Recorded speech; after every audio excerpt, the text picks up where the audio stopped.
नमस्कार दोस्तों, स्वागत है आप लोगों का आज की वीडियो में। आज हम लोग डिस्कस करेंगे इंडिया और कनाडा के इशू के बारे में। काफ़ी समय से ये इशू न्यूज़ में है क्योंकि कनाडा के पीएम जस्टिन ट्रूडो ने वहाँ की पार्लियामेंट में खड़े होकर एक पर्सन हरदीप सिंह निज्जर की जो किलिंग हुई थी, उसमें इंडियन गवर्नमेंट के एजेंट्स को रिस्पॉन्सिबल ठहराया था। तो तब से ही ये न्यूज़ काफ़ी ज़्यादा सुर्खियाँ बटोर रही है ऑल ओवर द वर्ल्ड। तो पहले हम लोग मैप देख लेते हैं, कनाडा के जो लोकेशन है वो देख लेते हैं। तो दोस्तों ये है कनाडा और नीचे है इसके ये यूनाइटेड स्टेट्स ऑफ अमेरिका। तो अब डिस्कस करते हैं दोस्तों हम इंडिया कनाडा इशू के बारे में। एक बात मैं आपको जो यहाँ पर बताना चाहता हूँ वो ये है कि ये जो इंडिया और कनाडा के रिलेशन है वो अब इस जो ये अभी प्रेजेंट में न्यूज है इसके कारण ही खराब नहीं हुए, काफी समय से खराब होते आ रहे हैं। और ये कहीं न कहीं ऐसा लगता है कि जस्टिन ट्रूडो चाहते ही नहीं है कि इंडिया और कनाडा के रिलेशन अच्छे हों। वो समीकरण क्या है उसके पीछे वो भी हम लोग समझेंगे। लेकिन कुछ पॉइंट्स देख लेते हैं कि कैसे-कैसे ये जो इंडिया और कनाडा के जो रिलेशन है वो खराब होते आ रहे हैं। सबसे पहले अगर हम इसमें पॉइंट देखें तो वो है खालिस्तानी इश्यू या खालिस्तान इश्यू। इंडिया का शुरू से ही कंसर्न रहा है कि काफ़ी सारी जो खालिस्तानी एलिमेंट्स हैं, वो कनाडा में रहकर इंडिया की सोवरेनिटी और इंडिया की शांति को भंग करने के लिए काम कर रहे हैं। और इंडिया चाहता है कि कनाडा उन एलिमेंट्स के अगेंस्ट एक्शन ले, लेकिन कनाडा उन एलिमेंट्स के अगेंस्ट एक्शन लेता ही नहीं है। और इंडिया का ये बहुत बड़ा कंसर्न है शुरू से ही। और इवन जो वहां पर लीडर्स हैं वो उन एलिमेंट्स को ग्लोरीफाई करते हैं जो खालिस्तानी इशू से रिलेटेड हैं। तो इसके कारण जो इंडिया और कनाडा के रिलेशन है वो काफी टाइम से बिगड़ते आ रहे हैं। दूसरा, ट्रेड टॉक्स। इन्हीं कारणों के कारण कहीं न कहीं जब G20 की मीटिंग इंडिया में हो रही थी, तो जो इंडिया और कनाडा के बीच में ट्रेड टॉक्स चल रहे थे, वो भी इंडिया ने स्टॉप कर दिए थे, पॉज़ कर दिए थे। ये कहकर कि अभी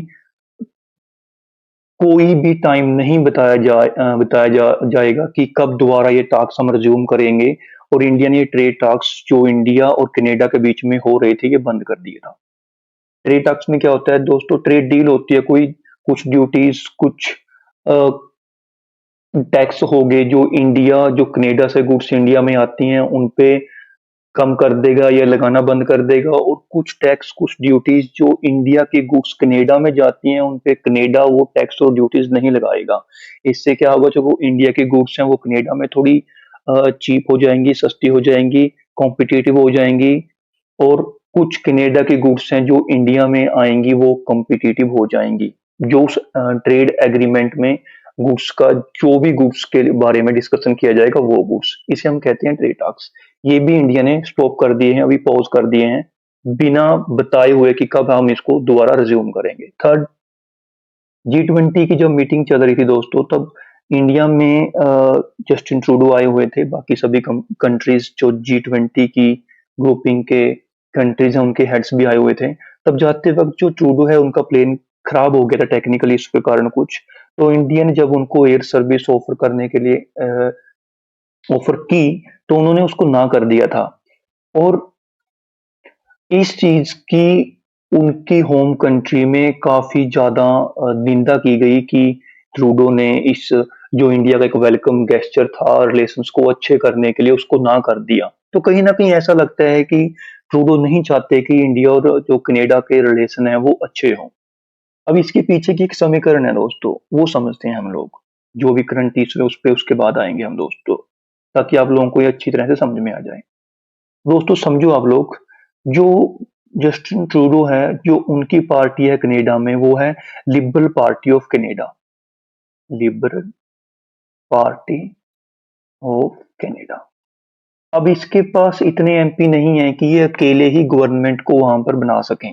तो इन्होंने कोलिशन गवर्नमेंट बनाई हुई है। और इनके जो एक पार्टनर हैं उस पार्टी का नाम है एनडीपी, न्यू डेमोक्रेटिक पार्टी। इस पार्टी के हेड हैं जगमीत सिंह। लिख देता हूं मैं यहां पर, जगमीत सिंह। ठीक है दोस्तों। तो ये जो जस्टिन ट्रूडो की गवर्नमेंट है उसको साथ मिला हुआ है एनडीपी पार्टी का वहां पर गवर्नमेंट को बनाने के लिए।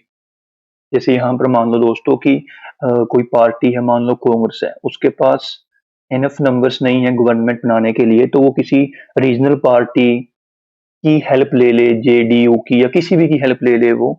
तो वैसे ही वहां पर जस्टिन ट्रूडो की लिबरल पार्टी ने एनडीपी की जो है हेल्प ली हुई है।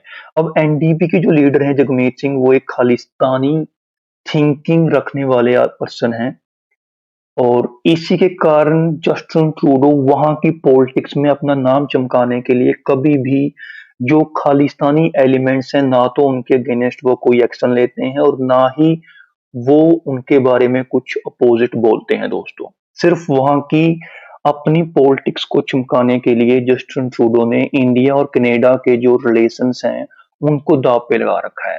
जो जगमीत सिंह हैं, ये एक खालिस्तानी एलिमेंट है, इनका जो इंडिया में आना बैन किया हुआ है, और इनका जो ट्विटर हैंडल है इंडिया में वो भी बैन है, क्योंकि ये खालिस्तानी एलिमेंट है, बिल्कुल ही खालिस्तानी जो एलिमेंट्स होते हैं उनकी ये बिल्कुल सरेआम उनको सपोर्ट करते हैं दोस्तों। और आपको पता है कि जब वो एलिमेंट इंडिया की सोवरेनिटी और फ्रीडम के लिए अच्छे नहीं है, क्योंकि वो उसको इंडिया के फ्रीडम पीस सोवरेनिटी को खराब करने वाले एलिमेंट, तो इंडिया तो उनको बिल्कुल भी बर्दाश्त नहीं करेगा ना। तो सेम थिंग यहाँ पर इसीलिए इनका जो ट्विटर हैंडल है या फिर इनका आना बैन किया गया है इंडिया में।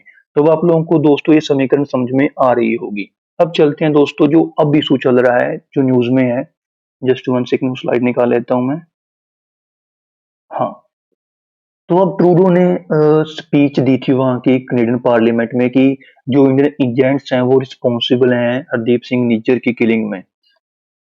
लेकिन अब खालिस्तानी एलिमेंट्स को पेसिफाई करने के लिए, उनको खुश करने के लिए स्टेटमेंट तो दे दी, लेकिन स्टेटमेंट देने के बाद आपको, अब क्योंकि आप वर्ल्ड स्टेज पे अपनी पार्लियामेंट में खड़कर किसी दूसरी कंट्री को क्रिटिसिज्म कर रहे हो, रिस्पॉन्सिबल ठहरा रहे हो किसी एक पर्सन की डेथ के लिए, तो आपको उसके लिए एविडेंस तो दिखाने पड़ेंगे ना सारे वर्ल्ड को।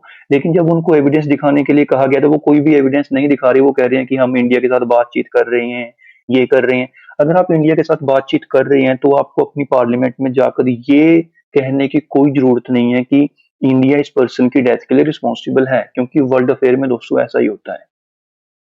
उसके बाद उन्होंने साथ में ये स्टेटमेंट भी दे दी वहां की फॉरेन मिनिस्टर ने कि इंडिया के जो डिप्लोमेट्स हैं कनाडा से उनको हम एक्सपेल करने जा रहे हैं, क्योंकि वो भी इंडियन एजेंट्स की तरह यहाँ पर वर्क कर रहे हैं इंटेलिजेंस को गैदर करने के लिए दोस्तों।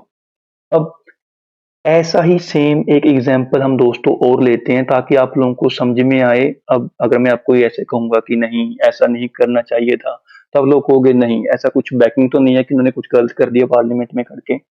दोस्तों सेम एग्जांपल हम एक और लेते हैं ताकि आप लोगों को ये समझ में आए कि जो ये कनाडा ने किया ये कितना गलत है। जस्ट सेकंड दो मुझे एक। ये देखो दोस्तों, ये है सऊदी अरेबिया और ये है टर्की। दोस्तों कुछ समय पहले क्या हुआ था, अभी ये कुछ रिसेंट पास्ट की ही बात है कि सऊदी अरेबिया से एक रिपोर्टर टर्की में गया था, जमाल खशोगी उसका नाम था, और सऊदी अरेबिया ने टर्की के अंदर उस रिपोर्टर का असैसिनेशन करवा दिया था। जैसे कि कनाडा इंडिया को ब्लेम नहीं कर रहा कि वहां पर हरदीप सिंह निज्जर की जो किलिंग है उसमें इंडिया का हाथ है, सेम वहां पर टर्की ने कहा कि इस पर्सन की, इस रिपोर्टर की, जमाल खशोगी की जो किलिंग हुई है उसमें सऊदी अरेबिया का हाथ है। लेकिन दोस्तों अब यहाँ पर पिक्चर में थोड़ा सा चेंज आता है, थोड़ा सा एक मोड़ आता है।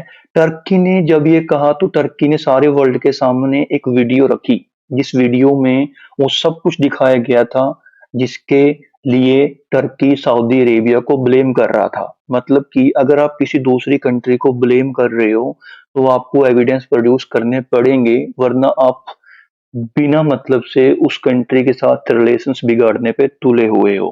तो दोस्तों आप ये एग्जांपल यहाँ पर देख सकते हो कि टर्की ने वहां पर एविडेंस दिए थे, और जो कि इंडिया ने इतनी बार कहा है उनको कि आप एविडेंस प्रोड्यूस करो, हम आपकी हेल्प करेंगे, लेकिन कनाडा कोई भी एविडेंस देने को तैयार ही नहीं है। दोस्तों एविडेंस वो तब देंगे जब होंगे ना, ऐसे तो कोई भी ब्लेम कर सकता है ना। तो दोस्तों आपको मैंने ये कुछ एग्जांपल के साथ समझाया कि कैसे वर्ल्ड अफेयर्स में इशू टैकल होते हैं। दो कंट्री के बीच में वर्ल्ड अफेयर्स पे कोई भी प्रॉब्लम होती है, कोई भी इशू आता है तो उसको डिप्लोमेटिक वे से आप लोग चैनलाइज करोगे, ना कि आप वर्ल्ड अफेयर में उस इशू को अपनी पार्लियामेंट में सारे वर्ल्ड अफेयर के सामने रख दोगे कि हाँ जी ये देखो। ऐसे तो आप उस कंट्री के साथ रिलेशंस खराब कर बैठोगे ना। तो दोस्तों ये कुछ पहलू थे इस इशू के, कुछ और पहलू भी हम लेंगे इस इशू के, नेक्स्ट वीडियो में देखेंगे हम। तब तक के लिए दोस्तों आप लोग हमारे साथ जुड़े रहिए और अपना कीमती समय देने के लिए आप लोगों का बहुत बहुत धन्यवाद। मिलते हैं एक और वीडियो के साथ बहुत जल्द। तब तक के लिए धन्यवाद दोस्तों।